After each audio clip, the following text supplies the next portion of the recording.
नमस्कार, जी बिजनेस पर आपका स्वागत है। आप देख रहे हैं पावर ब्रेकफास्ट। आपके साथ मैं हूं मानसी दवे और हेडलाइंस पढ़ते पढ़ते ही आपने जाना होगा कि आज का दिन कितना पावर पैक है। काफी सारे ट्रिगर्स है, काफी सारी खबरें हैं और काफी सारे शेयर्स है जिस पर फोकस रहने वाला है।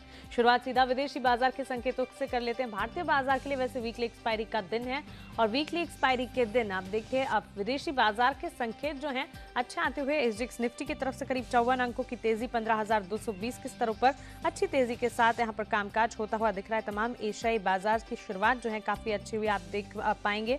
और साथ ही डाउ फ्यूचर्स को अगर देखें वहां पर भी तेजी जारी है। करंट लेवल्स पर अगर देखें करीब 60 अंकों की बढ़त के साथ डाउ फ्यूचर्स में भी कामकाज आप देख पाएंगे और निक्केई यहाँ पर भी 50 अंकों की तेजी के साथ ही ट्रेड देखने को मिल रहा है। बीती रात अमेरिकी बाजार अच्छी खासी यहाँ पर लेवल्स पर कामकाज देखने को मिला। आप अगर डाउ को देखें करीब 90 अंक चढ़कर अच्छे रिकॉर्ड्स पर क्लोज होता हुआ दिखा। हालांकि टेक शेयरों में गिरावट का रुझान रहा जिसका सीधा असर आप नैस्डैक पर देख रहे हैं। लेकिन क्या कुछ इंपॉर्टेंट है विदेशी बाजार में, संकेत कहां से मिल रहे हैं, कौन से ट्रिगर्स है जिस पर फोकस करना है, सब कुछ जानते हैं। दीपांशु भंडारी हमारे साथ जुड़ गए हैं। Deepanshu, good morning. बताएं, विदेशी बाजार के संकेत आज अच्छे लग रहे हैं? गुड मॉर्निंग मानसी, अच्छे ही संकेत लग रहे हैं। थोड़े मिले जुले आप कह सकते हैं, बट पॉजिटिविटी दिख रही है। 2-3 दिनों से जो कंसोलिडेशन का दौर चल रहा है, लगता है कि आज शायद मार्केट थोड़ा रिबाउंड अटेम्प्ट कर सकते हैं। साथ ही एक हफ्ते की छुट्टी के बाद आज चीन के बाजार भी खुल रहे हैं, तो वहां पर एक्शन देखना पड़ेगा। डाउ फ्यूचर्स में भी हम देख रहे हैं थोड़ा मिला जुला कारोबार हो रहा है, पर एसजीएक्स निफ्टी जो 50 अंक ऊपर है वो डेफिनेटली एक पॉजिटिव साइन है। कल शाम अगर आप देखें तो अमेरिकी बाजारों में एक बार फिर से मिला जुला ही एक्शन आपको होते हुए दिखा। कुछ ज़्यादा बढ़त या गिरावट नहीं हुई।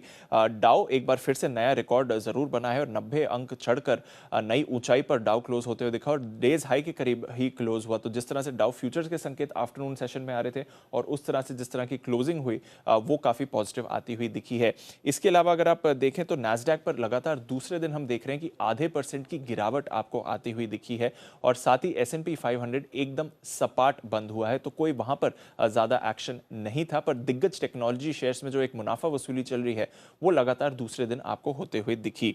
एनर्जी शेयर्स यहां पर आया है फिर से एक बड़ा उछाल और जिस तरह से कच्चे तेल के दाम आगे बढ़ रहे हैं वहां पर भी हम देख रहे हैं कि एक्शन भरपूर है। दो स्टॉक्स जो यूएस मार्केट्स में आउट परफॉर्म करते हुए दिखे, शेवरॉन और वेराइजन। यहां पर वॉरेन बुफे साहब ने डिस्क्लोजर किया है कि उन्होंने हिस्सेदारी खरीदी है, जिसकी वजह से इन शेयर्स में आपको तेजी आती हुई दिखी और इसलिए डाउ में भी एक्शन रहा। इसके अलावा डेटा काफी मजबूत आया। जो जनवरी महीने के रिटेल बिक्री आंकड़े थे वो 5.3% के आए। बाजार का अनुमान 1.2% की ग्रोथ का था, तो उसके हिसाब से देखें तो दमदार आंकड़े आए, जिसकी वजह से भी बाजार को सहारा मिलते हुए दिखा है। आज साप्ताहिक बेरोजगारी दावे आएंगे तो 7.73 लाख का वहां पर अनुमान लगा हुआ है। देखते हैं किस तरह का नंबर आता है। साथ ही हाउसिंग और मैन्युफैक्चरिंग डेटा भी आएगा और जो पूरा का पूरा गेम स्टॉप मुद्दा है उस पर आज यूएस फाइनेंशियल सर्विसेज कमेटी की सुनवाई होने वाली है, जहां पर मेलविन कैपिटल के फाउंडर, सिटाडेल कैपिटल के फाउंडर, रॉबिनहुड के CEO end of course Keith Gill, जिन्होंने सबसे पहले इस स्टॉक को आइडेंटिफाई करा था, सब टेस्टिमनी देंगे। तो वो एक इंटरेस्टिंग दिन हो सकता है मार्केट्स के लिए। यूरोप यहां से आधे से 1% की गिरावट आपको आती हुई दिखी, तो थोड़ी कमजोरी थी, पर कच्चे तेल में तेजी बरकरार है और अब हम देख रहे हैं कि ब्रेंट $65 के पार जाते हुए दिख रहा है। जो यूएस में स्नोस्टॉर्म आया है उसके वजह से उनके उत्पादन में जो पूरी की पूरी कमी हो गई है, इससे हम देख रहे हैं कच्चे तेल में तेजी है। सोना यहां पर भारी गिरावट हुई है कल और अब हम देख रहे हैं कि सोना 2 महीने के निचले स्तर पर आ चुका है। ओके, तो विदेशी बाजार के शुरुआती संकेत तो अच्छे ही दिख रहे हैं। एशियाई बाजार की शुरुआत भी अच्छी होती हुई भारतीय बाजार के लिए एक बार समझ लेते हैं कि कल के कारोबारी सत्र में संस्थागत निवेशकों ने क्या किया है। एफआईआईज ने तो खरीदारी की है कैश मार्केट में यहाँ पर करीब 1008 करोड़ की। हालांकि वायदा बाजार में एफआईआईज की तरफ से 890 करोड़ की बिकवाली भी आती हुई देखने को मिली है।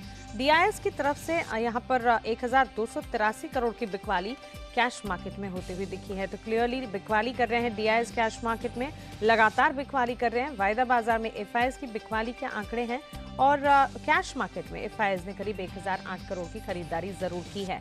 लेकिन जहां विदेशी बाजार के संकेत अच्छे दिख रहे हैं, पावर पैक आज का दिन रह सकता है, वीकली एक्सपायरी है, कई सारे ट्रिगर्स है जिन्हें फोकस में रखना। कल के ट्रेडिंग सेशन को ध्यान में रखते हुए आज भारतीय बाजार पर आपकी रणनीति क्या होनी चाहिए, समझ लेते हैं। जी बिजनेस के मैनेजिंग एडिटर अनिल सिंह भी हमारे साथ जुड़ रहे हैं।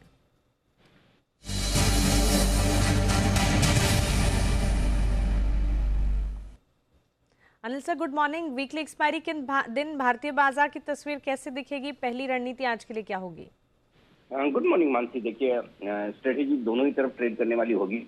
संकेत क्योंकि अच्छे हैं ग्लोबल मार्केट से, शुरुआत मजबूती के साथ होगी और ऊपरी स्तर से हल्की फुल्की प्रॉफिट बुकिंग, तो रेंज बाउंड ट्रेड आपको दोनों तरफ देखने को मिलेगा। हफ्ते की एक्सपायरी भी है, तो उस लिहाज से एक्शन आपको ऊपर नीचे का होना लाजमी है।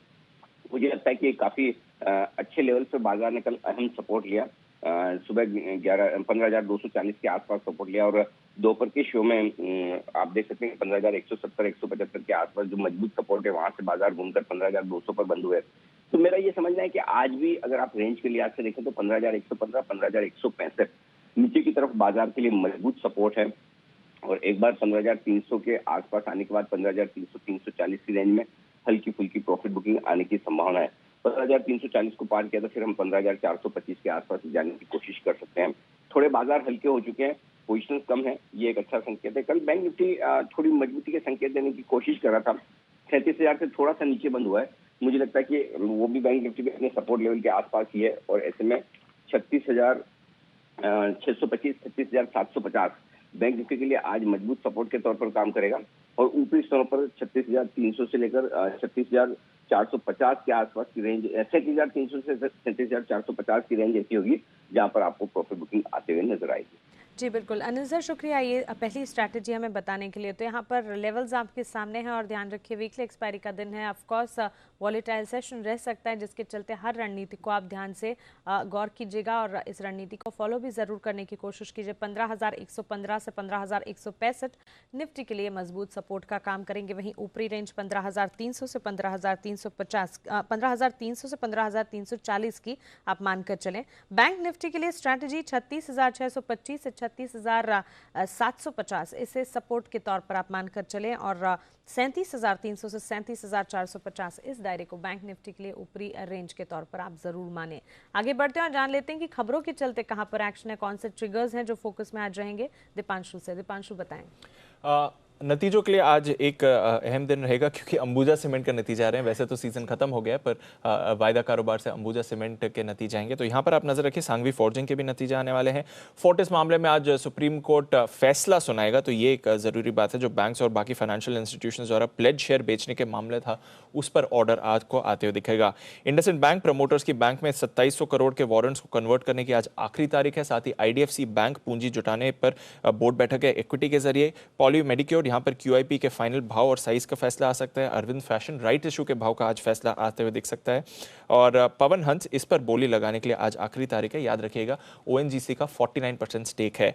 एक्स डिविडेंड एडजस्टमेंट होगा कुछ बड़े शेयर्स में। महानगर गैस 9 रुपए पर शेयर, JB केमिकल 8.5 रुपए पर शेयर और क्लैरिन केमिकल्स यहाँ पर 50 रुपए पर शेयर का।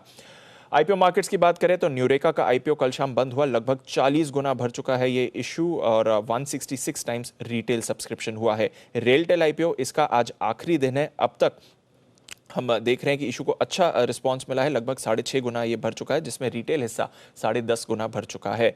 भारती एयरटेल, ये जो इनकी कल बोर्ड बैठक थी रीऑर्गेनाइजेशन को लेकर, उस पर कुछ फैसले आते हुए दिखे हैं। अपनी सब्सिडरी भारती टेलीमीडिया में अपनी बढ़ाएंगे ये हिस्सेदारी। वॉरबर्ग पिंकर्स से 3126 करोड़ में 20% हिस्सेदारी खरीदी जाएगी। इसके अलावा प्रेफरेंशियल शेयर्स भी जारी किए जाएंगे। 600 रुपए पर शेयर के भाव पर कई इक्विटी को ये शेयर जारी किए जाएंगे 1038 करोड़ रुपए के। कारोबार के रीस्ट्रक्चरिंग के लिए जो पैनल का गठन किया गया है उसका आकलन किया जाएगा और इसके तहत डिजिटल और नॉन टेलीकॉम कारोबार पर भी कंपनी अपना फोकस बढ़ाने वाली है। इंडिया मार्ट इंटरपेश, यहाँ पर कल शाम इन्होंने QIP लॉन्च किया। 1100 करोड़ जुटाने की योजना है। फ्लोर प्राइस 9065 पर शेयर पर तय है। इस पर 5% का डिस्काउंट दिया जा सकता है, पर जो फ्लोर प्राइस है ध्यान रखिए ये प्रीमियम पर है कल की क्लोजिंग के हिसाब से।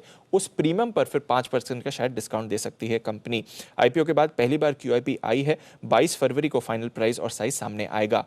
ऑयल एंड गैस स्टॉक्स ये फोकस में आने वाले हैं क्योंकि कल प्रधानमंत्री मोदी का शाम को बयान था जिनमें उन्होंने कहा सरकार नेचुरल गैस को GST के तहत लाने की कोशिश जल्दी करेगी। इसके अलावा अगले 5 सालों में ऑयल एंड गैस इंफ्रा पर लगभग 7.5 लाख करोड़ खर्चा करने की योजना सरकार बना रही है।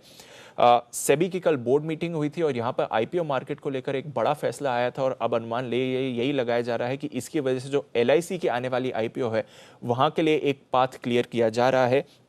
बड़े इश्यूज में आप आईपीओ की राहत दे रहे हैं। कम से कम 10% हिस्सा बिक्री के नियम में राहत दी गई है। इशू साइज और पब्लिक होल्डिंग की मियाद में राहत है।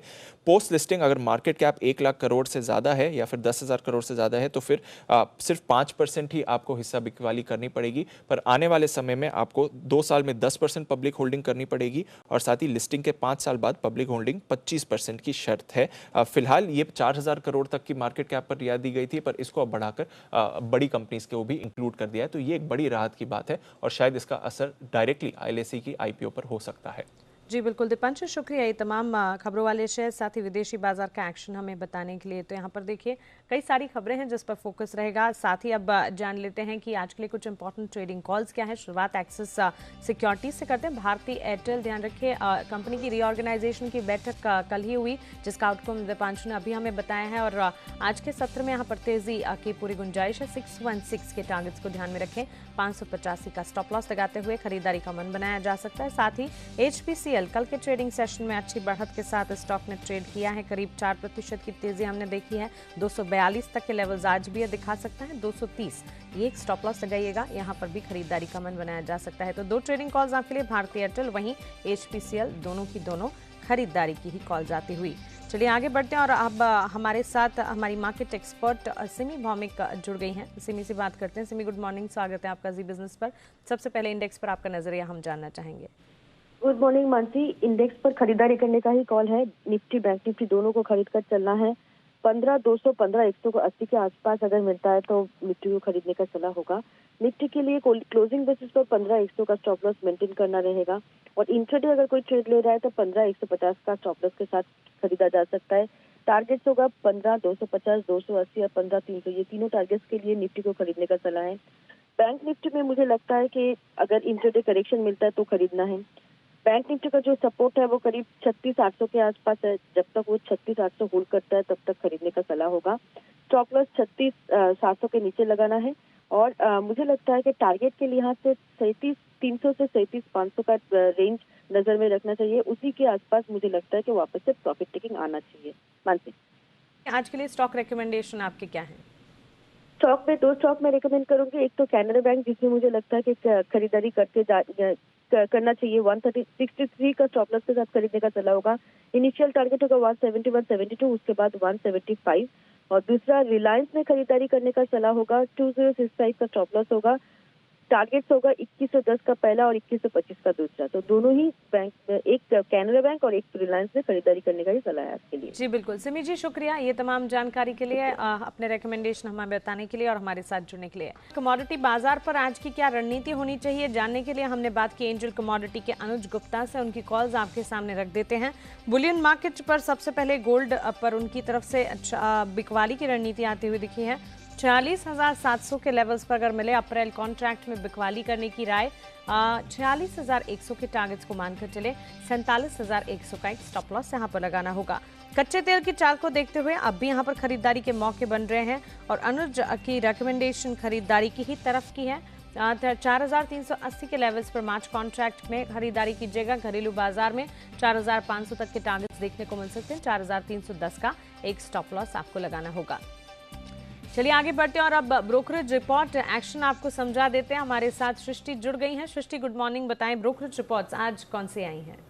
Good morning Mansi. आज एसबीआई पे मॉर्गन स्टैनली की तरफ से बड़ा अपग्रेड आया है। मॉर्गन स्टैनली ने ओवेट रेटिंग बरकरार रखते हुए 525 से लक्ष्य बढ़ा के सीधा 600 के कर दिए हैं और जो इनका बुल केस टारगेट निकल कर आया है वो मौजूदा भाव का लगभग दुगना 765 रुपए का निकल कर आया है। ये बड़े अपग्रेड का कारण वो बता रहे हैं कि जो इंडस्ट्री में सुधार और बदलाव देखने को मिल रहा है इसका सबसे ज्यादा फायदा एसबीआई को होता हुआ दिखेगा, क्योंकि एसबीआई की बुक्स देखें तो रिटेल फ्रेंचाइजी में लगातार सुधार देखने को मिल रहा है। इनकी एसेट क्वालिटी इंप्रूव हो रही है, जो डिपॉजिट मार्केट शेयर है वो स्थिर है और आगे जाके जो कॉर्पोरेट बुक है उसमें सुधार अगर देखने को मिलता है तो एक बड़ी री रेटिंग की संभावना है, जिसके चलते उन्होंने इतने बड़े टारगेट्स दिए हैं एसबीआई पे। तो आज एसबीआई फोकस में रहेगा।